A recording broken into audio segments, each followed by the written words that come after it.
Hello friends, welcome to my YouTube channel AV academy. दोस्तों, मैं हूं श्वेता और आप सभी का स्वागत है मेरे यूट्यूब चैनल एवी एकेडमी के साथ।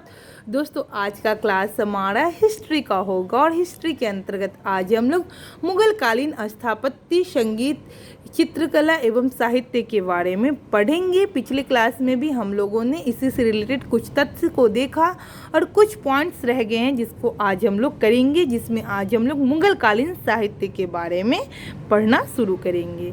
तो दोस्तों, चलिए आज की क्लास को शुरू करने से पहले अगर अभी तक आपने हमारे यूट्यूब चैनल एवी एकेडमी को सब्सक्राइब नहीं किया तो सब्सक्राइब कर ले, बेल आइकन को दबा दे ताकि लेटेस्ट अपडेट आपको मिलता रहे। चलिए शुरू करते हैं आज के क्लास को। हम मुगल कालीन साहित्य को देखते हैं, ठीक है। तो देखिए, यह जो मुगल कालीन साहित्य बहुत ज़्यादा इम्पॉर्टेंट है, ध्यान रखिएगा, यहाँ से रिलेटेड क्वेश्चन पूछा ही जाता है, तो आप लोग ध्यान रखिएगा इसको, ठीक है। चलिए शुरू करते हैं। एक कॉलम है हमारा जिसमें पुस्तक और अनुवाद है, दूसरा भाषा है और तीसरा लेखक का नाम है, ठीक है। तो रामायण, जिसका फारसी अनुवाद बदायूनी ने की, ठीक है। तो यह इम्पॉर्टेंट है, यह पूछा भी जाता है कि रामायण का सर्वप्रथम फारसी अनुवाद किसके द्वारा किया गया, तो बदायूनी के द्वारा किया गया, ठीक है। नेक्स्ट है भगवत गीता, इसका भी फारसी अनुवाद जो है जो राजा टोडरमल के द्वारा। योग वशिष्ठ, जिसका फारसी अनुवाद दारा सिकोह के द्वारा। अथर्ववेद, फारसी अनुवाद सरहिंदी। पंचतंत्र, फारसी अनुवाद मौलाना शाह मोहम्मद शाहबदी के द्वारा। लीलावती का फारसी अनुवाद फौजी के द्वारा।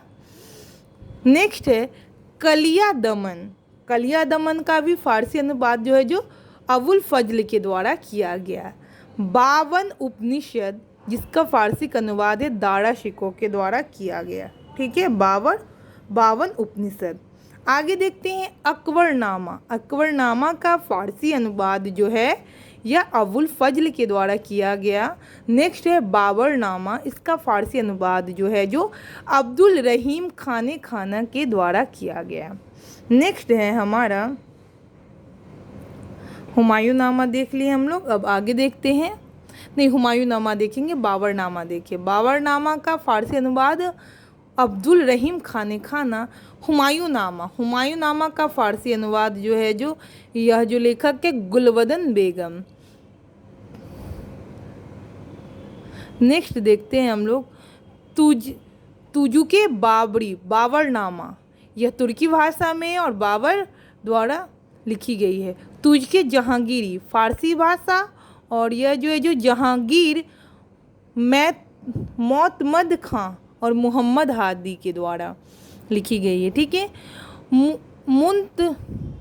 मुंतखब उल तवारीख, यह फारसी भाषा का है, अब्दुल कादिर बदायूनी द्वारा लिखी गई है। इकबालनामा ए जहांगीरी, भाषा फारसी है और इसके लेखक हैं मोतमीद माँ बख्शी, ठीक है। आगे देखते हैं हम लोग मुआसिरी जहांगीरी, भाषा फारसी, ख्वाजा कामगार। नेक्स्ट है तबकाते अकबरी, भाषा फारसी, निजामुद्दीन अहमद। नेक्स्ट है शाहजहांनामा, भाषा फारसी और लेखक का नाम इनायत खां। नेक्स्ट है नुस्खा ए दिलकुशा, भाषा फारसी और लेखक का नाम है खफी खां। नेक्स्ट है आलमगीरनामा, ठीक है। आलमगीरनामा, भाषा है फारसी, मिर्जा मोहम्मद कासिम, इम्पॉर्टेंट है, पूछता है आलमगीरनामा के जो लेखक है कौन है, तो मिर्जा मोहम्मद कासिम।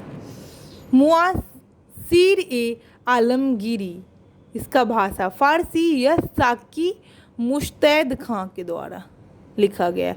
फतवा ए आलमगीरी, भाषा फारसी, शेख निजामुद्दीन अहमद।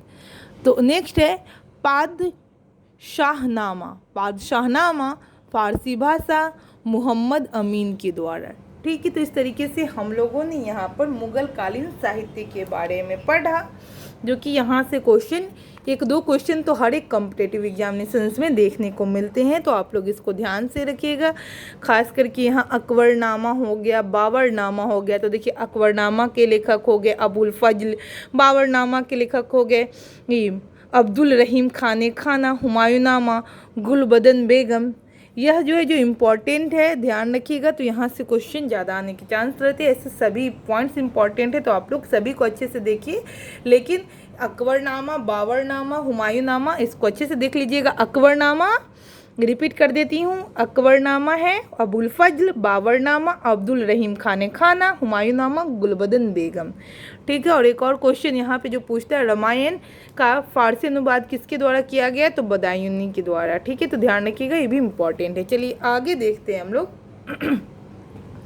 नेक्स्ट पॉइंट है, मुगल काल का एकमात्र गुंबद विहीन मकबरा कौन सा है, तो अकबर का मकबरा एकमात्र ऐसा मकबरा है जो गुंबद विहीन मकबरा है।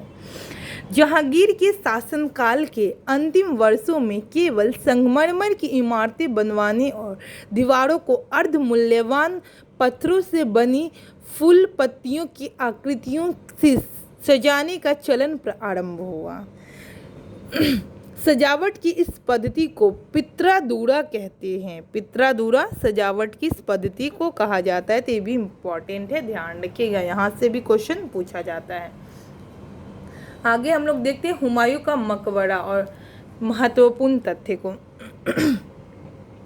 मकबरे का निर्माण, हुमायूं का मकबरे का निर्माण जो है जो 1565 ईस्वी में हुमायूं की पत्नी हमीदा बानो बेगम ने प्रारंभ करवाया। हमीदा बानो बेगम ने, ठीक है। दोहरे गुंबद वाला यह भारत का पहला मकबरा, दोहरे गुंबद वाला भारत का पहला मकबरा। 4 बाग पद्धति का प्रयोग पहली बार हुमायूं के मकबरे में हुआ, जबकि भारत में पहला बाग युक्त मकबरा सिकंदर लोदी का मकबरा है। इस मकबरे को ताजमहल का पूर्वगामी माना जाता है। हुमायूं के मकबरे में दफनाए गए मुगल घराने के लोगों में हाजी बेगम, हमीदा बानो बेगम, हुमायूं की छोटी बेगम, दारा शिको, जहांदार शाह, फारूक शियर, रफ़ी उदर जात और आलमगीर द्वितीय प्रमुख है। ठीक है, आगे देखते हैं हम लोग। दिल्ली के अंतिम मुगल बादशाह बहादुर शाह जफर और उसके 3 शहजादों को अंग्रेज लेफ्टिनेंट हडसन ने 1857 ईस्वी में हुमायूं के मकबरे में गिरफ्तार किया था। ठीक है, तो आगे नेक्स्ट पॉइंट्स को देखते हैं हम लोग। जहांगीर के शासनकाल में प्रसिद्ध चित्रकार मंसूर को किस उपाधि से सम्मानित किया गया था, तो नादिर उल उस्र के नाम से सम्मानित किया गया था। आगे है हमारा प्रसिद्ध संगीतज्ञ तानसेन का मकबरा कहाँ स्थित है, तो ग्वालियर में तानसेन का मकबरा स्थित है। आगे रामचंद्रिका एवं रसिक प्रिया की रचना किसने की थी, केशव दास ने रामचंद्रिका और रसिक प्रिया की रचना की थी। आगे है फतेहपुर सीकरी का निर्माण लगभग 15 वर्षों में हुआ था।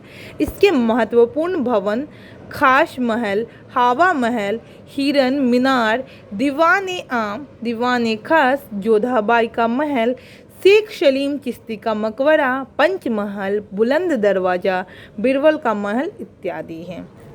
ठीक है, आगे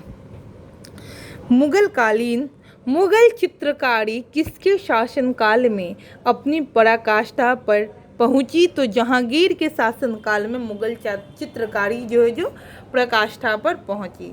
अगला देखते हैं हम लोग, मुगल चित्रकला शैली में किन शैलियों का सम्मिश्रण है, तो भारतीय, ईरानी एवं फारसी शैलियों का। ठीक है, पित्रादूरा तकनीक का प्रयोग किसके मकबरे में हुआ, जो ईरानी शैली में निर्मित है, तो एतमादुद्दौला के में। ठीक है, पहाड़ी school, Rajput school, Mughal school और कांगड़ा स्कूल चित्रकला की विभिन्न शैलियों को प्रदर्शित करते हैं। आगे देखते हैं, संस्कृत में निषद नामक एक छोटे उपनिषद की रचना किसने करवाई थी? तो अकबर ने करवाई थी। ठीक है, क्या करवाई थी? संस्कृत में अल्योनिषद नामक एक छोटे उपनिषद की रचना करवाई थी अकबर ने। चलिए आगे देखते हैं और आज का लास्ट पॉइंट से है तो उसको देख लेते हैं। भारतीय शास्त्रीय संगीत का फारसी में सबसे अधिक पुस्तकों की रचना औरंगजेब के शासनकाल में हुई। तो ठीक है, भारतीय शास्त्रीय संगीत का जो फारसी में जो सबसे अधिक पुस्तकों की रचना हुई वह औरंगजेब के शासनकाल में हुई। और इसी तरीके से आज के क्लास को यहीं पे समाप्त करते हैं। आज हम लोगों ने मुगल काल की स्थापत्य कला, स्थापत्य, संगीत एवं चित्रकला एवं साहित्य से रिलेटेड जितने भी इम्पॉर्टेंट तथ्य थे सभी को आज डिस्कस किए। तो मैं उम्मीद करती हूँ कि आज का यह क्लास आप लोगों के लिए काफ़ी ज़्यादा लाभप्रद होगा। इसी तरीके के रोजाना क्लास पाने के लिए हमारे YouTube चैनल AV एकेडमी के साथ जुड़े और बेल आइकन को दबा दें ताकि लेटेस्ट अपडेट आपको मिलता रहे और ज़्यादा से ज़्यादा लोगों में शेयर करें इस क्लास को ताकि आपका और हमारा यह चैनल आगे ग्रोथ करे। Thank you.